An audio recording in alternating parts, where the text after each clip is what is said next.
Hello, everybody. My name is Bruce Montgomery, and this is my colleague, Tracy Priest. Hello, everybody. And we're with The Road to Retail. On our podcast, Tracy and I hope to offer tips, insights, ideas, and examples for how small, emerging, and challenger CPG, consumer packaged goods, brands can build their business. Everything from determining if you're ready to grow, where to start, how to prove it online, or how to go about securing distribution at a national retailer, driving your business through to the end consumer, or how to go about finding an investor if you're ready for that aspect. Bottom line is we would love to help you be successful by highlighting the many important aspects of this journey to establishing and growing your brand. Tracy and I have been doing this a long time. We've made a lot of mistakes, and we've done a few good things, so we're here to help you.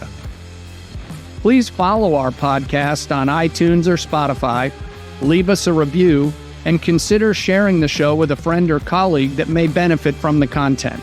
Tracy? Bruce and I have been involved in consumer packaged goods commercial operations roles for over 30 years. We define commercial operation functions relating to sales, marketing, trade marketing, broker and distributor management, agency selection and management, new product development, brand acquisition and divestitures, and customer management. We also invite on our episodes friends and former colleagues from all aspects of the Road to Retail process to come on the show and offer their opinions and experience. Again, we encourage you to subscribe to our iTunes or Spotify channel at Road, 2 Retail.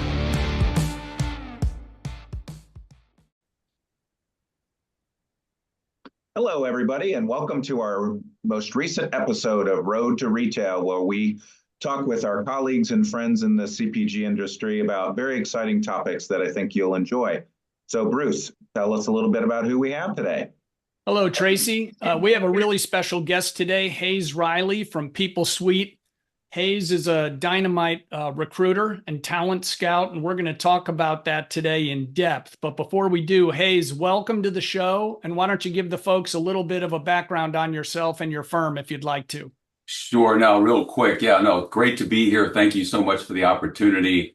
27 years in the retained executive search industry, placing a little over 400 executives in that time frame, CEOs, CFOs, VPs, directors, and all primarily in the CPG space as well as the consumer healthcare space. So we specialize in consumer-facing companies, and I personally have specialized in that space as well.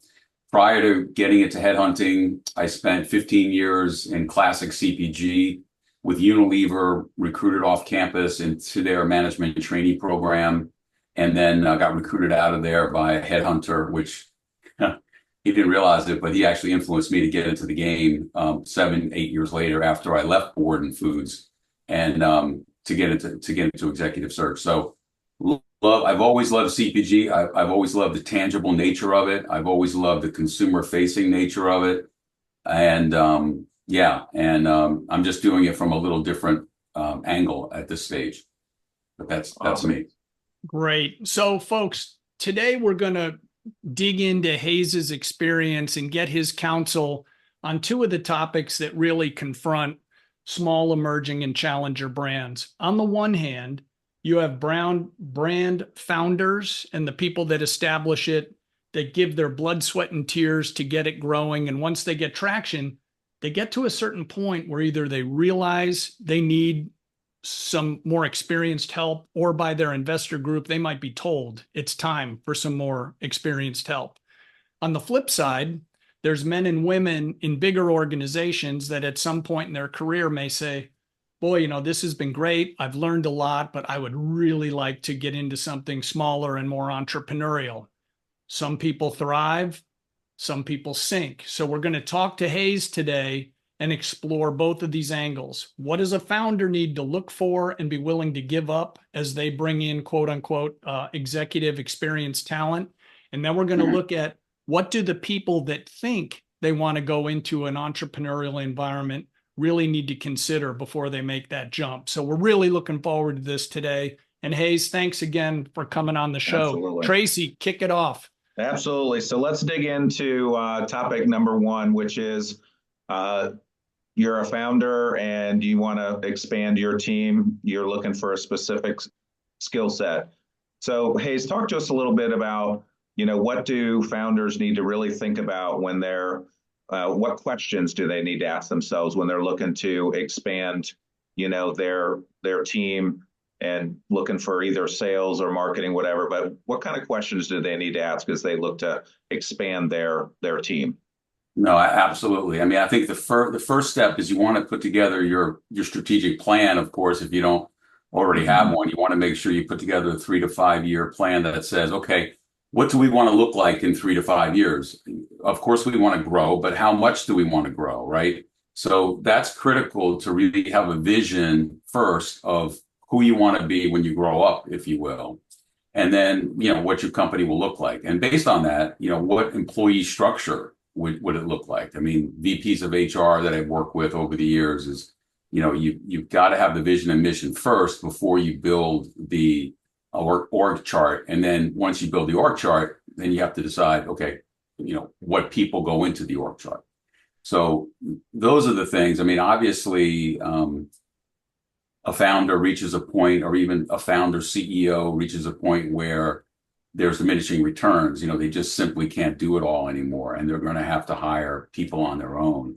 And one of the or 4 or 5 different tips maybe that could help, as far as CEOs, as far as, how do I attract executive talent? How do I attract employees to my new company, knowing I don't have a ton of capital, I don't have a ton of money for salaries, and you want to invest in growth. So, it's a little bit of chicken and the egg. You need the people before the growth happens, et cetera. But what I've noticed, and both of you, Tracy and Bruce, have noticed in your career, and we've all noticed, the most successful companies, most successful teams start with relationships, with friendships. And plus, you get to cut me out of the loop. You get to cut headhunters out of the loop if you hire someone right? In a funny way, Ben knew Jerry, Jerry knew Ben. So there's all kinds of Hewlett and Packard, right? There's all kinds of examples of partnerships that have established, and then not just partnerships, but CEOs that know someone that they used to work with 10 years ago that now they're recruiting in to become their chief commercial officer. And when I interview a candidate who's been 25 years moving from one company to another, when I hear that, oh, my former boss at Applegate recruited me to WISPs, I mean, I get excited by that because I know it's going to be a good fit, and I know it's a good connection. The other couple of things, you want to build an employer brand for yourselves, is that you really want to be a destination for top talent. If you think about it, at one point, Chobani was really small, Califia was really small, Kind was small, Applegate was small, but these companies had founders, and these companies had a story, right? A really good story that resonated with the consumer, and top quality products that are good for you. So those are some of the things to, rather than worry about how am I going to find people, have quality people really want to contact you and find you. You need to offer creative compensation benefits, packages. We'll get into that a little bit more about equity, which is critical.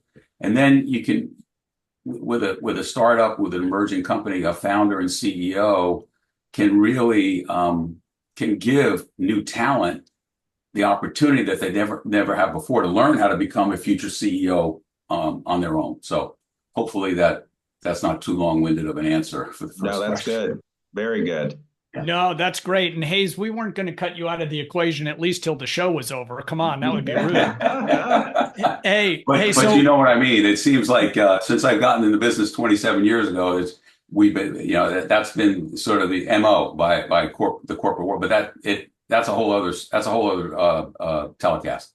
Anyway. No, that's great. So to take Tracy's question one step deeper, right? If I'm a founder and I'm talking to people that might be coming from bigger firms, and they've convinced you at least somewhat that it's worth a conversation, they think they can go down.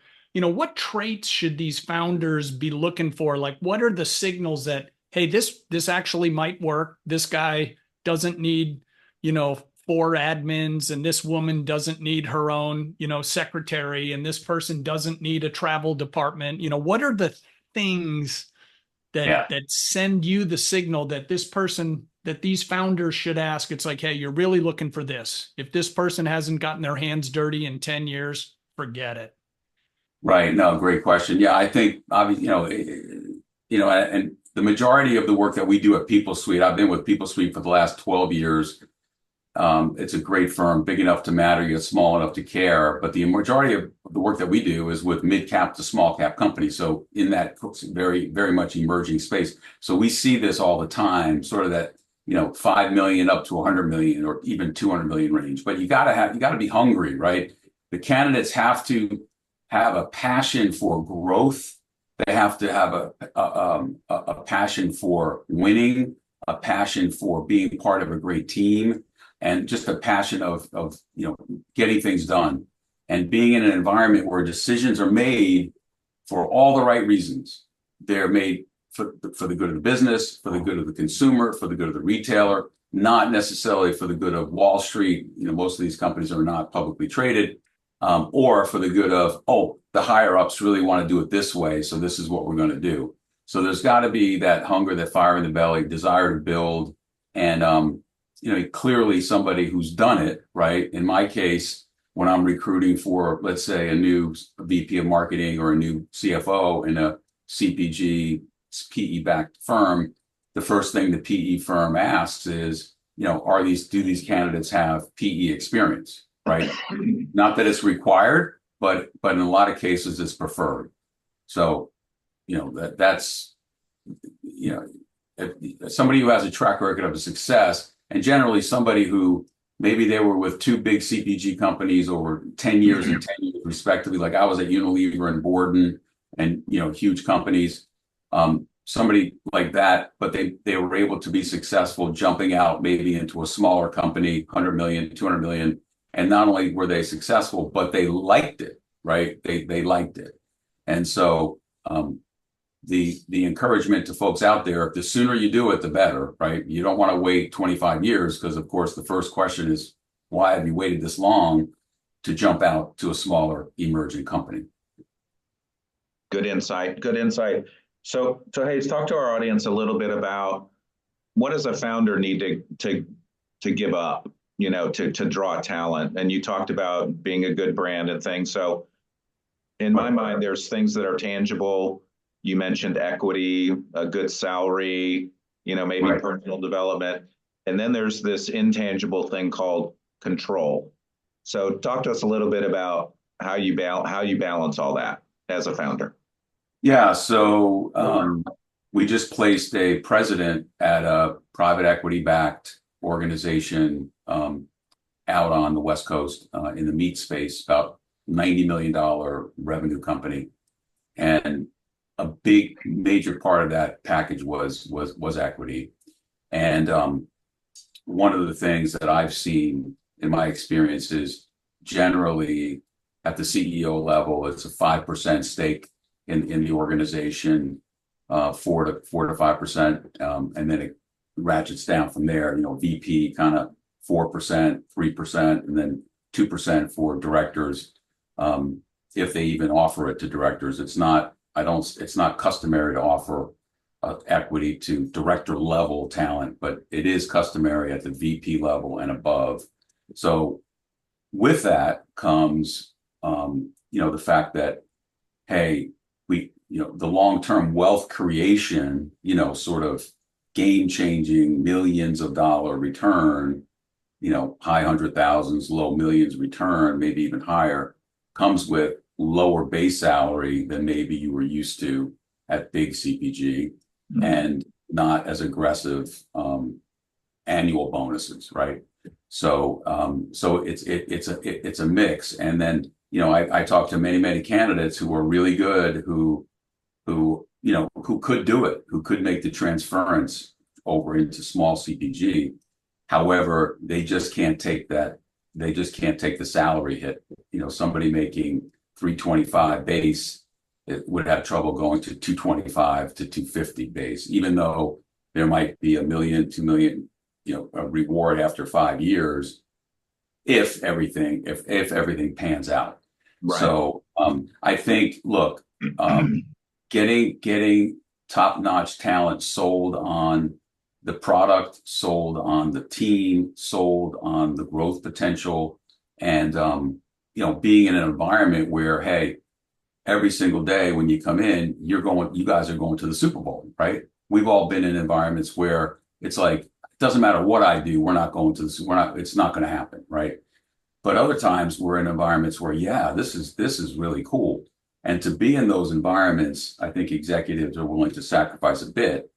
But at the same time, it's all about, if the private equity, if it's all about value creation and EBITDA, the people that are delivering that value need to be rewarded for that. Yeah, for sure. So Hayes, to push a little into the softer side of Tracy's questions, the founder, what kind of control in terms of responsibility, not ownership, but and we've all onboarded new people, and even though we might feel great initially, you kind of check a lot of stuff and then you back off and back off and back off. What are these founders that these men and women have literally given blood, sweat, and tears and maybe literally bet the house, and now they bring someone in? How do you counsel these founders about giving up some of the responsibilities and the trust?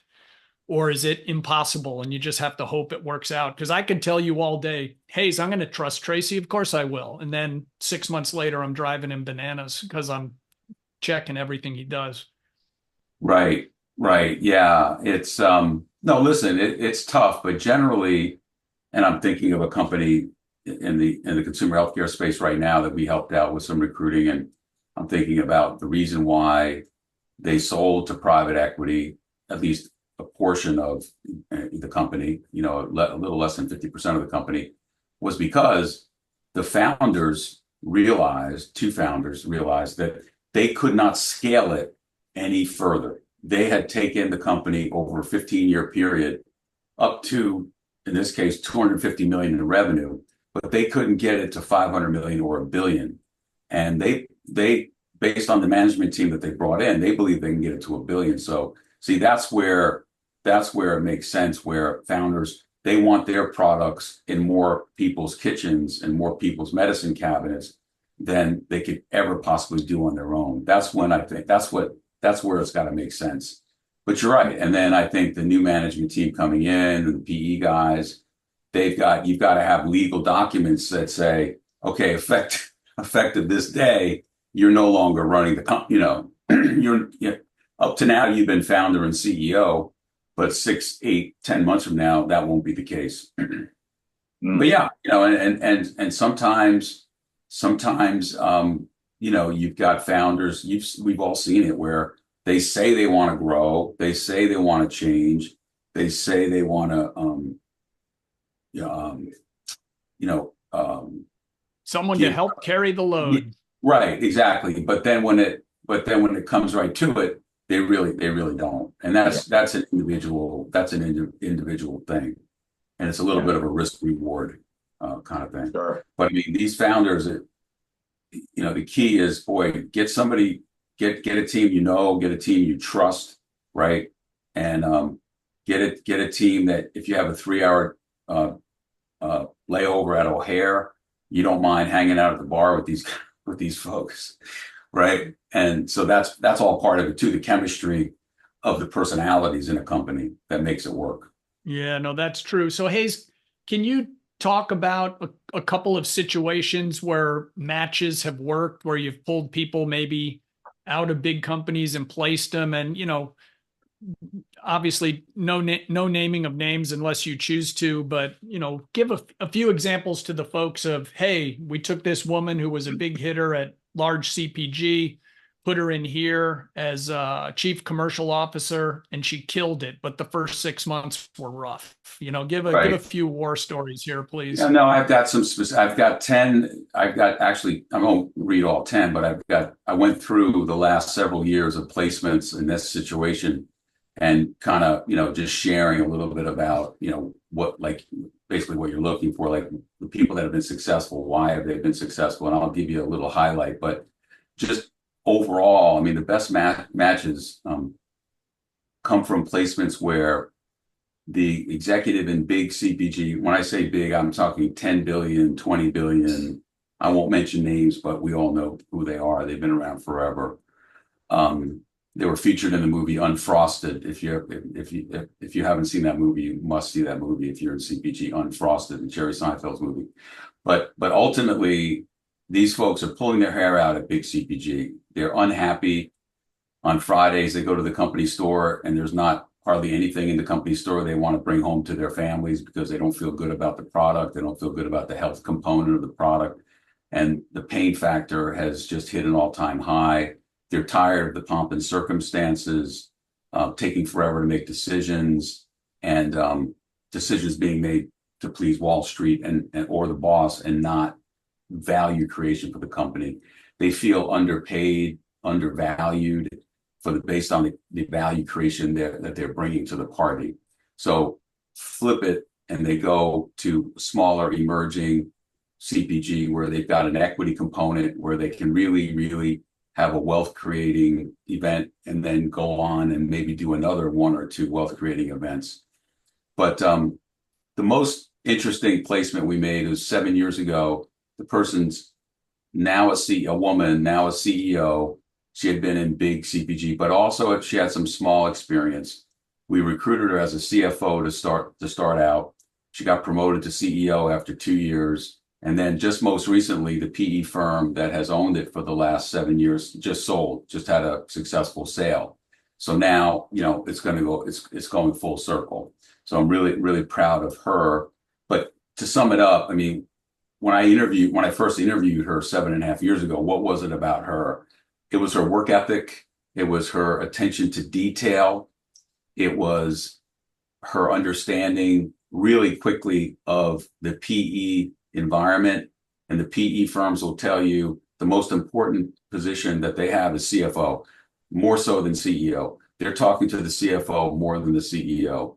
And, logically, many of the PE partners are former financial, executives, right? So she was is unflappable, calm, steady, no matter what, and just persistent, and it just kind of worked out.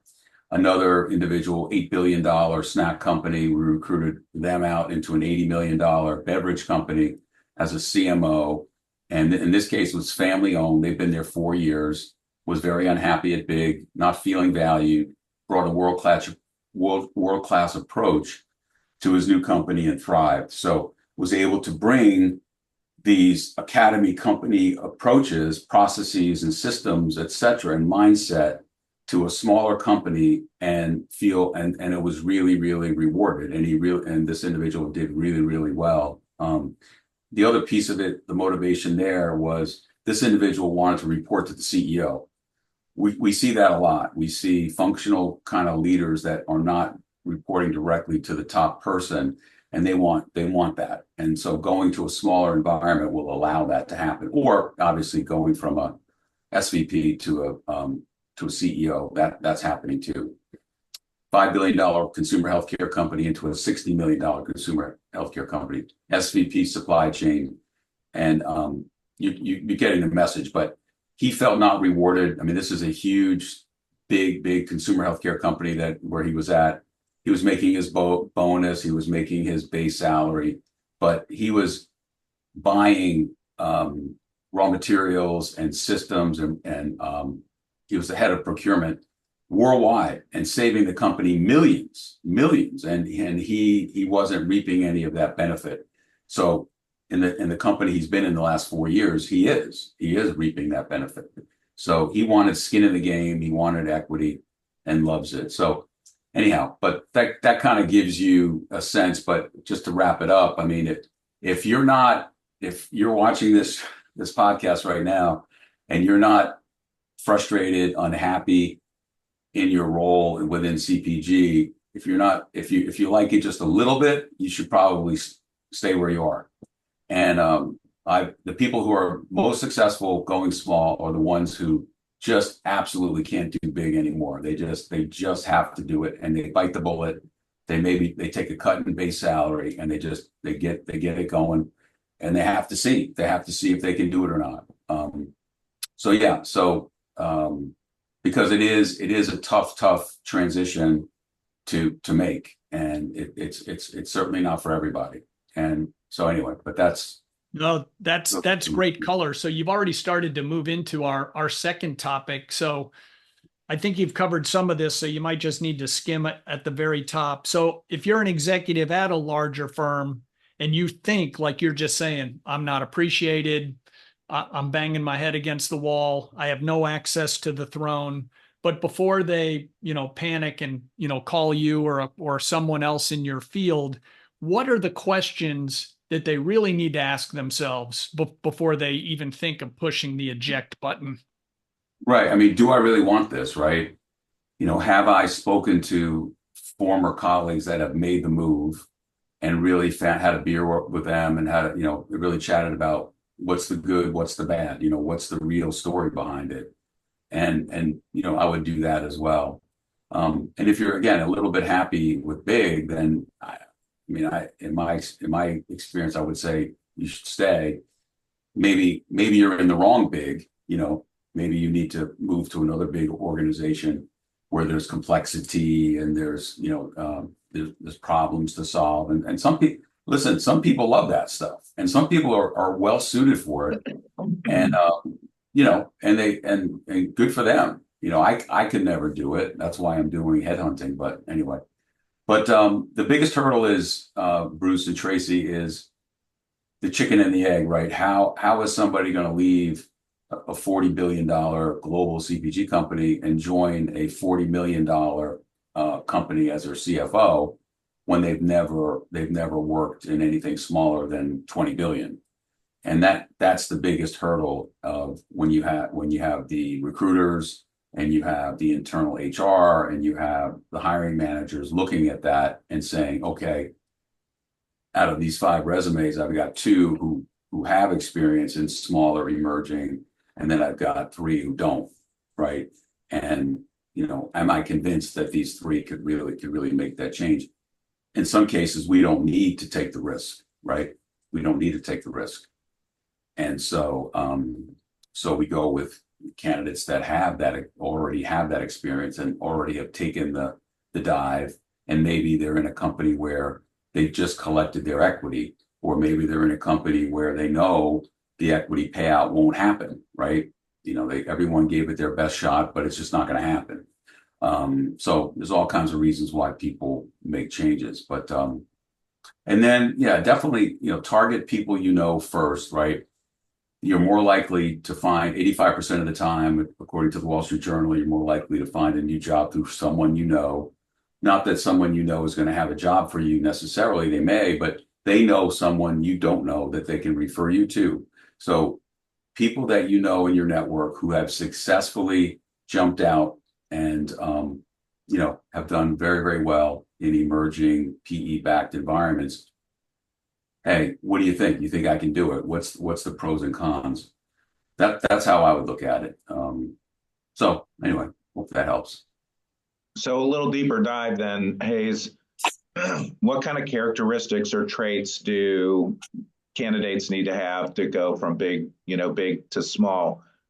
I was one of those people way back when, I went from big to small, and I got to tell you, it was a huge adjustment, way more, than I thought. Like Bruce mentioned, making your own travel plans, doing your own PowerPoint, et cetera, et cetera. You're one-man band. So what kind of traits do you have to make that transition? Because it's not an easy one. No, it isn't. And you've got to be able to juggle many plates at one time.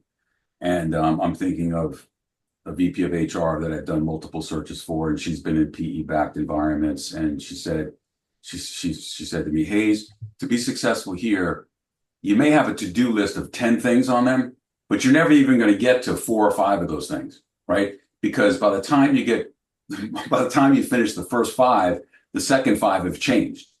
So if you're the kind of person, from a big company that has a task of 5 to-dos, and 1 week you finish one, the next week you finish the next, and then okay, after 5 weeks it's complete, and now you go on to the next thing, and you get a sense of reward and fulfillment out of that. And if you freak out if one task isn't, one goal isn't achieved, then going small isn't the right thing. You've got to be able to be okay with not finishing stuff, if that makes sense, because the priorities are constantly changing. And I think you have to be you have to be a multitasker, which you kind of touched on. I call it a plate spinner. And I think you also, being a perfectionist can be really hard too on somebody if you're going to a smaller environment. And sometimes in the smaller environment, you're okay doing closest to the pin, as I say, my golf analogy. So you got to be okay with those kinds of things, right? Those are some personality traits that you better have. Right. Yeah, exactly. Yeah, I mean, we placed a VP of Ops last year at a company, small company, and great company. You would know it if I said it, but great products. And the candidate was really attracted to the products more so than he was attracted to the size of the company and the actual day-to-day job. Now, the first 6 months were a big struggle, because he didn't have the support that he had at his former employer, but he sucked it up, and fortunately the CEO is wonderful and worked very closely with this individual. And now, 6 months later, now it's been 12 months that now he's doing great, loves it. So there is an adjustment. There is an adjustment, no doubt about it.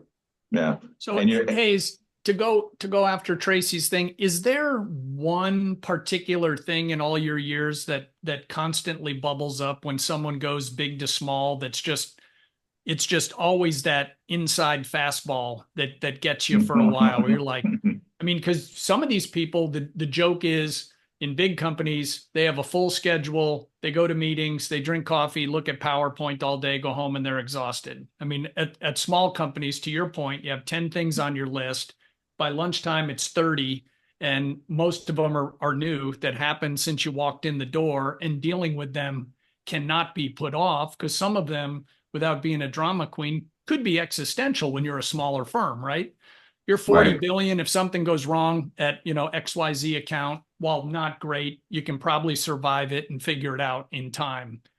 When you're 14 million. Right. Yeah, no, great point. I mean, I think it's not, yeah, no, in advance of this podcast, I've thought about that. And I think, I mean, to use a sports analogy, I like to rank candidates as blue chippers, white chippers, or red chippers, right? And a blue chip athlete has all the ability in the world, and they have the right attitude, the right personality, and the right work ethic, right? And you can figure out what red and blue are, red and white are. But so blue chip, so the personality is spectacular, communication skills excellent, attitude excellent, ability to learn, ability to be coached is excellent. And then the experience is relevant. I mean, it may not be in a $10 million, $20 million company, but it may be, maybe there's some vital brands that exist, at a division that has been overlooked, and now they've given you that division to turn around. Now you can make hay out of that, right? So you've got experience, and then referencing. So we do not only referencing first reference, but we do second and third. So, and most of our clients do as well, right? Because it's a small industry, and usually we know someone who knows someone, and so that's a great way, another way to make sure that you've got somebody who has done a great job, and then it's motivation that I look for. So why would you want to, if someone's not motivated to move, if someone's not motivated to take over at my client company, and if it's not salient, if they're not selling me on that, I'm not going to present them to my client, right? So there's got to be a reason. There's got to be a tangible reason, not, I'm exploring my options so I can go back to my current employer and maybe get a counter offer, right? Yeesh. Which was a whole other, but or if they're going to throw a pot of money on my desk, then I'll look at it. But so if that makes, so the personality's got to be right, experience, reference, and then the motivation. But and then there's certain people who, and the three of us, we know these people who they're in big companies, they do well just because of their grit and because they're smart and they work hard, but they really weren't made for a big company. They're made for a smaller company, right? Yeah. And some people can do both, right? Some people can do both. So that's what you gotta look for. So, like before, give us maybe a couple of examples of some matches that have worked well. Don't need to name names or anything, but give maybe some examples of some good matches. Well, yeah, like I mentioned a few earlier, but let's see, $90 billion OTC company into $100 million VP of QA and regulatory affairs was a position. The person's been there 5 years. It is private equity backed. She wanted a top QA and regulatory job in a company. Previously, she didn't have that. Reporting to the CEO, she got it. She wanted to have an impact on the company as well as her, lead the functional area, right? Another individual we recruited into consumer health. This is an individual who was in food and not healthy food, and she wanted to be with a company that was doing good, that had good products, that was more healthcare oriented. So we recruited her in there, and no complaining, very fast paced environment. She's used to that, but in her case, it's not for everybody. Let's see here. Yeah, a lot of them are repeating that they want the top job, and you're able to get that in a smaller company. Exposure to PE, because again, we have colleagues who've done it and been successful, and it's like, hey, I'm curious how would that work out? But yeah, no, it's and then and to be candid, some of them don't work out, right? Some of them don't work out, and for a lot of different reasons. A lot of the direction of the company is completely changed from what they were sold, and yada yada. But yeah. So Hayes, a couple of super quick follow-ups. Do you find that if the smaller firm looking to draw someone in from a bigger company, so let's say a director wants a VP of marketing job, do the smaller companies, are they usually fairly flexible on title because they know that's a carrot they can hang out there? Or most of them like, Hayes, I can only take someone who's been a VP before? No, it's a good question. No, yeah, they are flexible. Exactly right. And again, that would be getting to the motivation. Somebody has a director title and they can go to a new company and get the VP stripe, even if the compensation isn't significantly higher. Maybe it's 3%, 5%, maybe as high as 10% higher, which isn't a huge bump, but it's still good to get that sort of the recognition on the resume at the VP. And we all know once you get the VP title, you're more likely to get a call for an SVP, or a president. So I tell my clients this, and they're kind of amazed. And the title shouldn't matter. Yeah, it shouldn't, but it does, unfortunately. Sure, it does. So yeah, absolutely. So we have a few rapid fire things here, Hayes, as we head toward the finish line. Tracy and I, we have a series of bumper stickers. We have some T-shirts coming out, around the holidays for the show. But if you had to give a one sentence piece of counsel, what's the Hayes Reilly bumper sticker counsel to founders as they look to bring someone in? Not the financial part of it. What's the one thing you'd either caution them or encourage them to look for? I would just say have a clear picture of what you really want to create, right? Have a clear picture of what you want to create, not just next week, next month, but further down the road. And then, see it, see it like a movie out in front of you. And then how are you going to get there? What are the steps you have to take to get there? And then talk to people in your network, talk to your trusted advisors about how you might be able to get there, and kind of go from there. But that would be, that would be it, because, it could be that a founder may not want to grow significantly. A founder may not want to hand over control. They want to they want to stay involved, if you will. We're doing some work right now for a second generation frozen Asian cuisine company, and and the CEO is the son of the original founder. Well, the original founder didn't want to relinquish control at all, and then the son came in, and we're scaling this thing. PE made a big investment. They're hiring professional talent, and it's working really, really well. So, and in this case, they want to get to at least to 250 million in revenue, and then think about at that stage whether we sell, whether we go further, what do we do, whether we sell to a strategic, that kind of thing.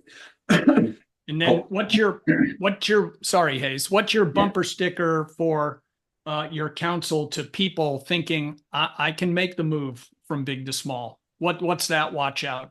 Mm-hmm. Yeah. I mean, is do your homework. I mean, do your homework and really understand the pros and cons of each environment, and and kind of go from there. Know thyself. So Yeah. Hayes, in your career, who's had the greatest influence on your career professionally to date? I mean, it could change tomorrow, right? You might meet somebody. Well, there's two individuals. Really, there's multiple, but my dad, of course, God bless his soul, he's in heaven now. But he struggled along in as back in the day as an insurance salesman, and now they call themselves financial advisors. And when I was graduating from college, I asked him, about when I was about to graduate, what profession? And I said, what about insurance? What if I give it? He goes, no, you don't want to do that. So why not? He says, well, it's not a product, it's a service. And every time you meet with somebody, you're talking about death. And so I said, well, Dad, I'm so glad you chose this to feed 6 kids, in a whatever.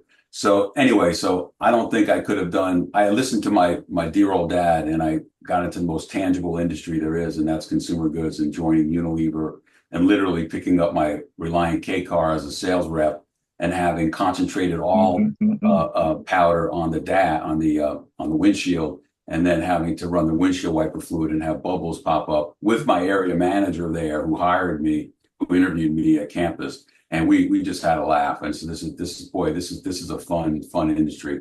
And it really worked out. Now, my brother, on the other hand, he didn't listen to my dad. He loved the insurance bit, and he's doing extremely well. So he's a financial advisor, has his own firm and everything like that. But and then I have to say, people don't believe me, but every headhunter that called me, everyone, I can't think of one that I didn't like when I was at Unilever and Borden trying to recruit me out. The one I like the most is the one who recruited me out of Unilever and into Borden. And everything he told me happened. And his name is Larry Lindsay.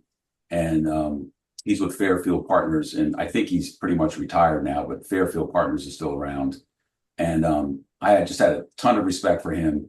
He prepared me for every interview I had with them. And I try to model that approach with my candidates.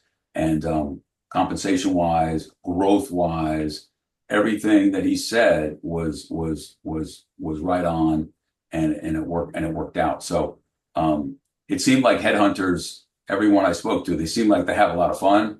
They seem a little nutty, and they seem very salesy, which it let's face it, it is a sales, it's a sales business for sure. Much more selling than it is HR. That's for sure. But yeah, so I think the fellow headhunters, and then Larry Lindsay in particular, and then of course my dad.